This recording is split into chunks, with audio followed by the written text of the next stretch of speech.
పునమి ఏ చూడండి.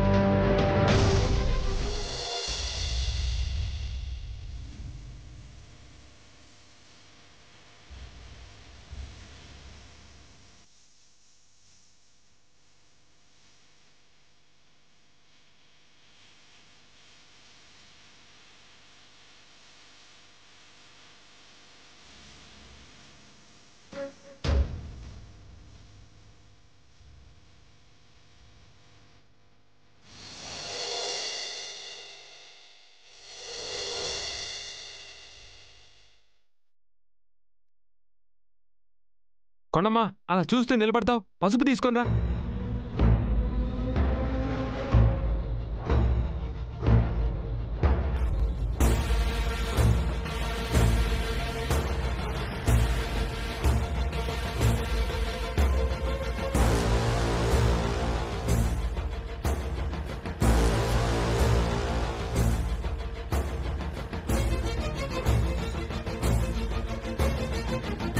నొప్పిగా ఉందా పునమి? చేయి కోసుకున్నప్పుడు నొప్పిగానే ఉంది, కానీ ఆ చేతికి మీరు ఇలా పసుపు రాస్తుంటే ఆ బాధ ఎప్పుడో తగ్గిపోయింది.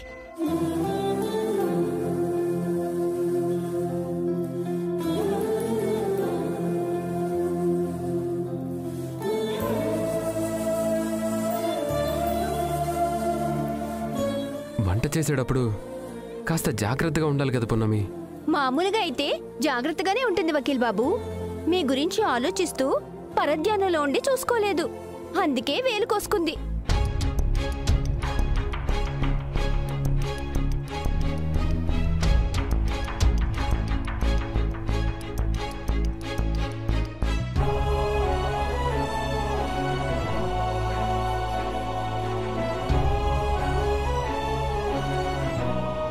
అలా అజాగ్రత్తగా ఉంటే ఇలానే బాధపడాల్సి వస్తుంది. థ్యాంక్స్ వకీల్ సాబ్.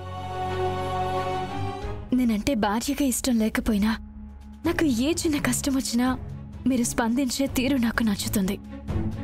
నేను బాధపడితే మీరు తట్టుకోలేరని నాకు తెలుసు. అలాంటిదేం లేదు. కష్టంలో ఎవరున్నా కరిగిపోయే మనసు నాది. అయినా నా కళ్ళ ముందు ఎవరు బాధపడినా నేను ఇలాగే స్పందిస్తాను. పృథ్వీ బాబు, ఎవరు బాధపడినా ఇలాగే స్పందిస్తారా? అవును.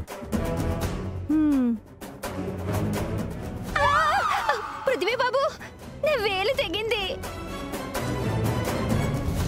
ఇదిగో ఈ పసుపు రాసుకో. అదేంటి పృథ్వీ బాబు, ఎవరికి కష్టం వచ్చినా ఒకేలా స్పందిస్తానన్నారు? అవును, జాగ్రత్తగా ఉండమని చెప్పాక కూడా కావాలని చేస్తే ఇలానే స్పందిస్తారు.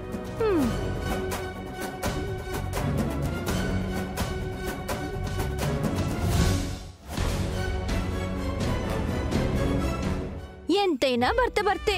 అదే నా పెనిమిటుంటే నాకు కూడా పసుపు రాసేటోడు. ఇలా ఇవ్వు. పున్నమి, పృథ్వీ బాబుకి నువ్వంటే ప్రేమ ఉంది, కానీ బయట పడలేకపోతున్నాడు. ఆ ప్రేమికుణ్ణి నువ్వు బయటికి తీసుకురాగలిగితే త్వరలోనే మీరిద్దరూ ఒక్కటే కలిసిపోతారు.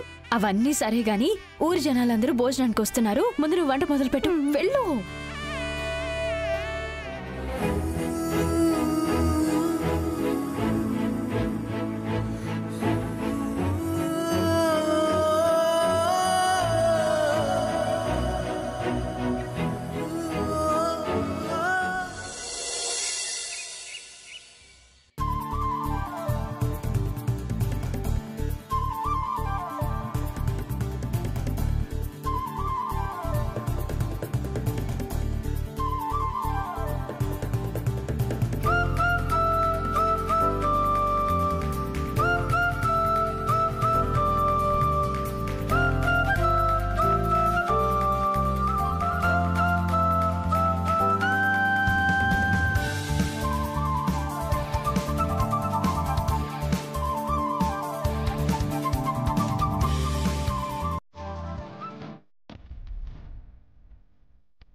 తు తు తు చిచ్చి.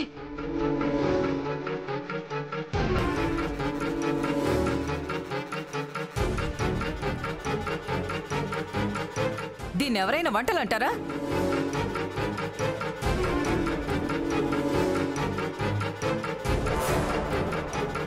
వీటినెవరైనా వంటలంటారా? ఇవి కుక్కలు కూడా తినవు.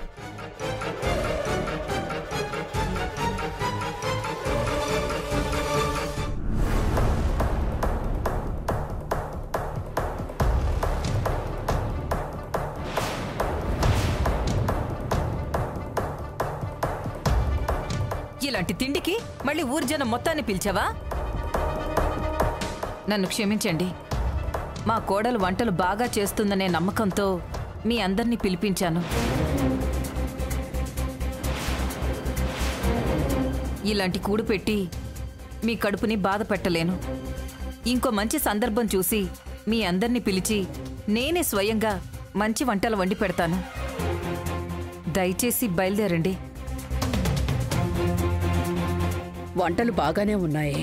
లక్ష్మి ఎందుకలా ప్రవర్తించింది? ఆగనమ్మా, నేను వంటలు బాగానే చేశాను. మీరొక్కసారి తిని చూడండి. నచ్చకపోతే అప్పుడు వెళ్ళిపోండి. తినండమ్మా. ఈ దరిద్రమైన వంటలు పెట్టి ఊరి జనం ముందు మా పరువు తీయాలనుకుంటున్నావా? వెళ్ళండి.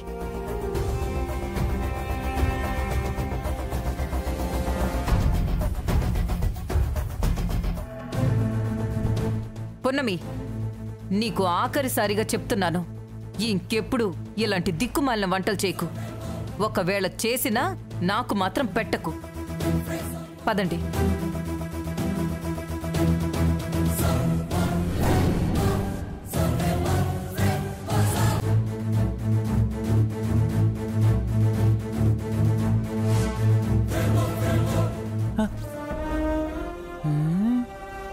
అయినా నా పున్నమి వంట బాగా చేస్తుంది.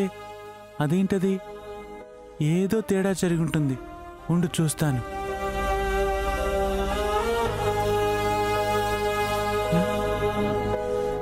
రుచిగా ఉంది. అమ్మా, అచ్చ నా కమలు చేసినట్టుగానే ఉంది. వీళ్ళేంటి బాలేదంటారు? ఇదేదో కావాలని చేస్తున్నారు వీళ్ళు.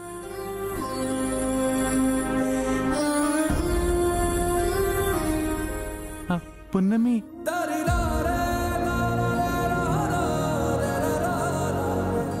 మా పున్నమి,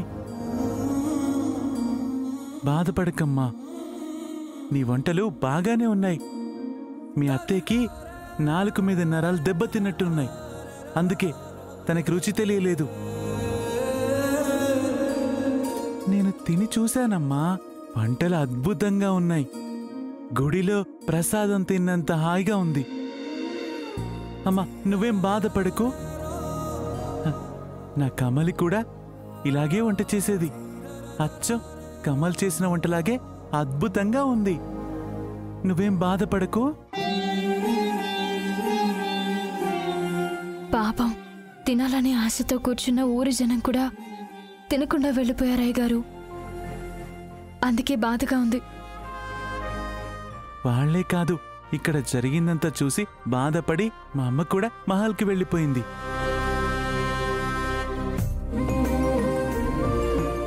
పున్నమి, నేను కూడా టేస్ట్ చేశాను.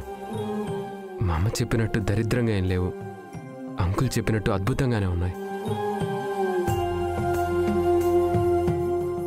నువ్వు చేసిన వంటలు మా అమ్మకి నచ్చినట్టు లేవు. అమ్మన్న మాటలకి నువ్వేం బాధపడకు. నెక్స్ట్ టైం అమ్మకి నచ్చేలా చేయడానికి ప్రయత్నించు.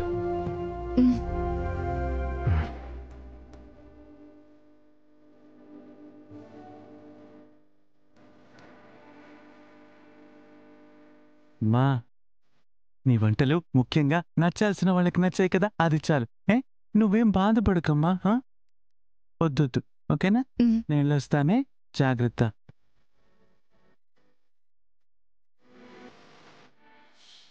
పున్నమి, నీ వంటలు అందరికీ నచ్చాయంటే నువ్వు బాగానే చేసావు. కానీ మీ అత్తయ్య అలా చెప్పింది. బహుశా మీ అత్తయ్యకి నీ వంటలు కాదు నువ్వు నచ్చలేదేమో, అందుకే అలా ప్రవర్తించింది. పర్వాలేదు కొండమ్మా.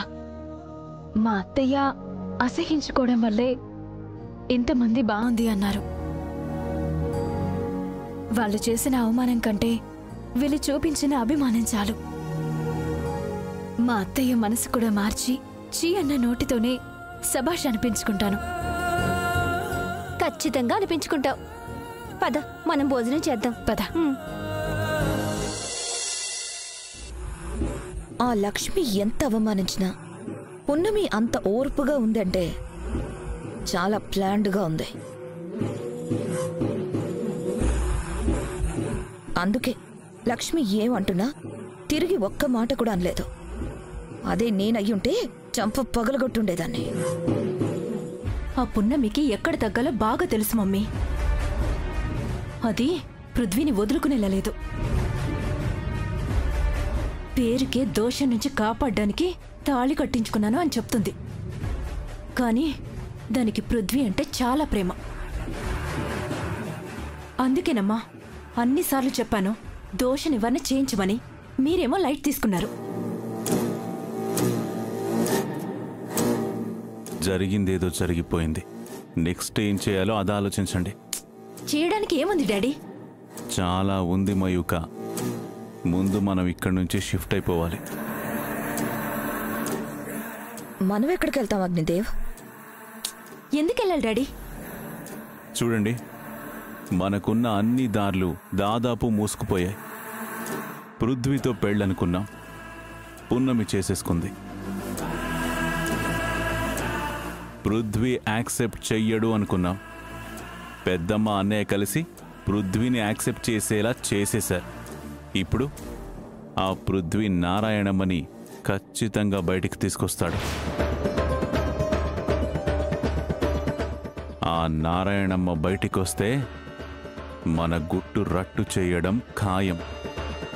ఆ తర్వాత మన పరిస్థితి ఆ దేవుడికే ఎరుక.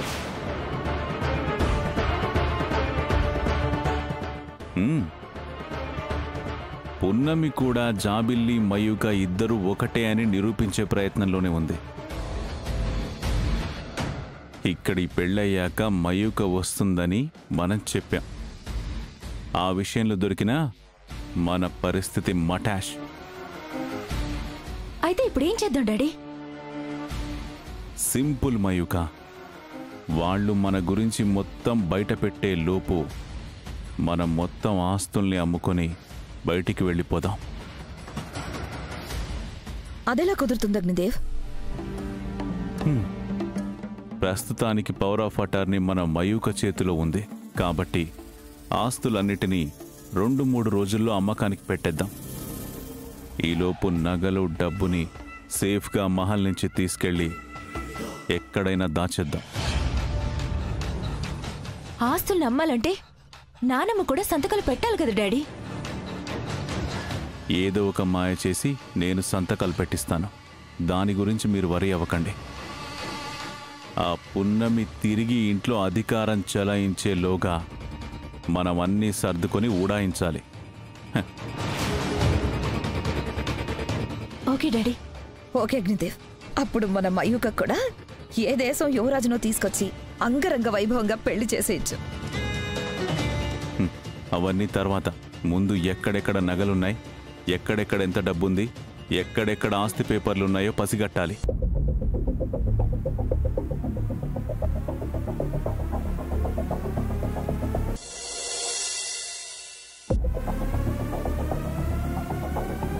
ఈ పాయసం బాగా చేసి అత్తయ్యని ఎలాగైనా నా వైపు తిప్పుకోవాలి.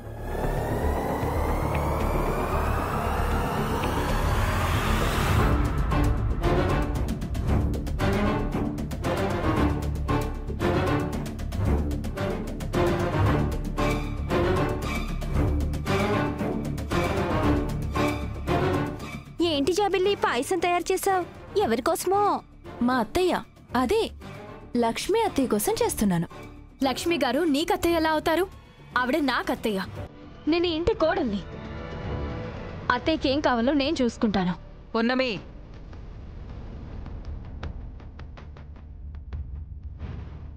నా ఇంటి కోడలు నువ్వు అని నువ్వనుకుంటే సరిపోదు, నేననుకోవాలి. అయినా నా ఇంటి కోడలు జాబిల్లి అని వాడు పుట్టినప్పుడే డిసైడ్ అయిపోయింది. జాబిల్లే నా కోడలు. వినిపించిందా పున్నమి? మా అత్తయ్య ఏం చెప్పిందో? ఏంటి ఏం మాట్లాడట్లేదు? అత్తయ్య అన్న మాట విని నీ నోట మాట రావడం లేదా? నువ్వు వండిన వంటలు తిని మా అత్తయ్య నోరు చెడిపోయిందంట. అందుకే నోరు తీపి చేసుకోవడానికి నన్ను నా చేతులతో స్వీట్ చేయమన్నారు. చేశాను. మా అత్తయ్యకి నా చేతులతో నేనే తినిపిస్తాను.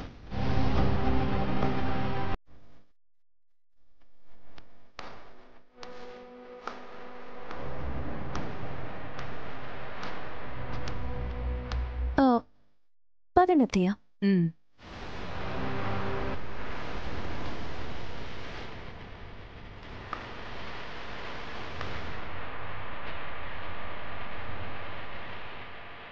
తినిపించు తినిపించు. నీ వెన్నెత్తులు వేసినా పున్నమి పృథ్వీబాబులను విడదీయలేవు.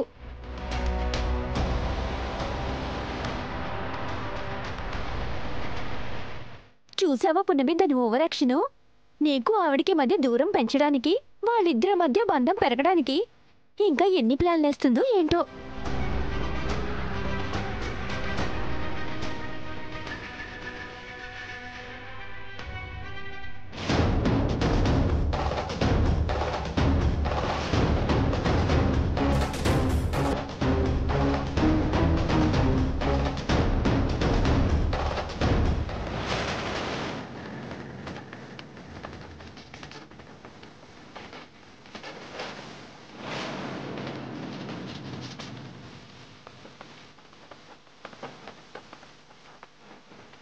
కొండమ్మ, ఈ పాయసంలో బల్లుంది.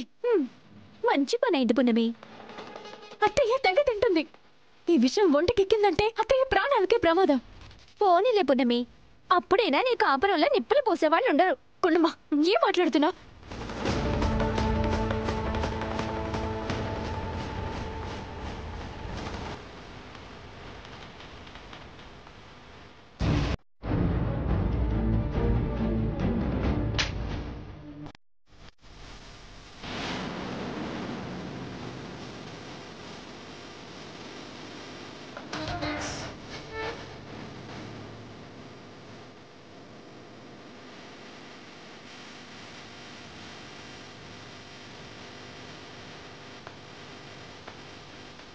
ఏమైంది లక్ష్మి గారు? అత్తయ్యకి పాయసం తినాలనిపిస్తుంటే నేనే పాయసం చేసి అత్తయ్యకి తినిపిస్తున్నాను. అది పున్నమి చూసి బోర్వలేక నేలపాలు చేసింది.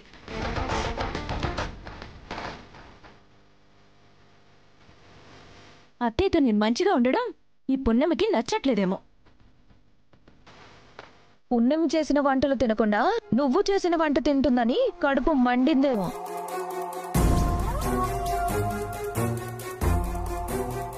జాబిల్లితో చనువుగా ఉంటే అసూయ పడుతుంది. అయ్ పున్నమి, అసలేం జరిగింది చెప్పు. ఇప్పుడు మళ్ళీ ఏదో కథ చెప్పు. అత్తయ్య తింటున్న పాయసంలో బల్లి పడింది వైదికమ్మ గారు.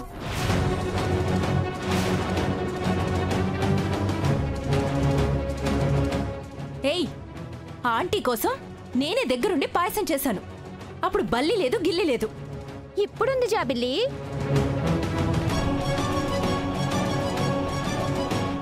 అయితే ఎవరూ నమ్మట్లేదు కదూ? ఉండండి, ఇప్పుడే పట్టుకొస్తాను.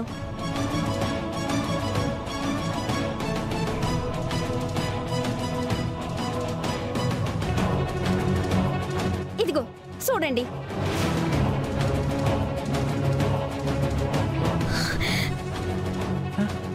బల్లి, ఇదిగో చూసారా? ఇప్పటికైనా నమ్ముతారా?